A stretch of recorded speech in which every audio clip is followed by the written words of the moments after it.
My name is Derek Smith. I'm Derek Johnson. I'm Jared Gary. And we just want to explain to you the project we did today. So, a lot of people have spent thousands of dollars in saltwater tanks and controllers to monitor them. So what we wanted to do is build a controller that can monitor a smaller sized tank. Jared will explain more of the operations. So if you look here at the data flow, what we're doing, we're sending a lot of values from sensors into the Arduino, and the Arduino is sending those values to the Raspberry Pi, which is updating an online database.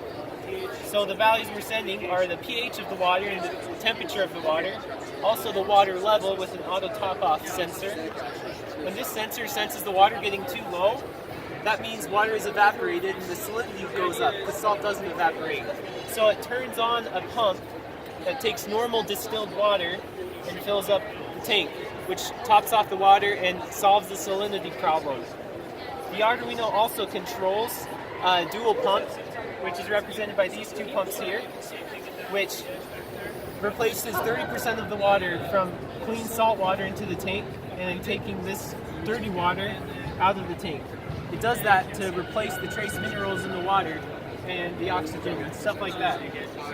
When the reservoir levels get too low and a human needs to refill them, an LED comes on and the human can mix up the salt water, fill the reservoirs, and press the button and the LED will go off. This is important because on the database it shows the levels of all the reservoirs for the person. If you come over here, we'll explain the hardware. You want to pull the lid off? Yeah. So here's the thing that just finds the pH. Okay. So what's up with the bottles? Bottles are so this black sensor down here farther in the water. That is our pH sensor. It gets the value of the pH of the water and it sends it to the Arduino. The shiny one back here, that's the temperature sensor. It gets the temperature, and then here is the infrared top-off sensor. It tells if the water is below the lip on the sensor right there. Then we have our motors over here. Here's a dual head. It would be used to pump water, new water in and pull old water out for the water change.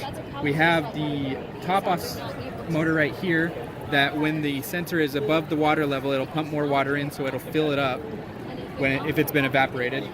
Then back here we have the motor driver shield that drives the motors, gives it the 12 volts that it needs because it can't come from the Arduino. We have the Arduino in here as well that's connected to the motor driver. Then we have some LEDs that tell us if the water level in the reservoirs is getting too low and we need to refill them.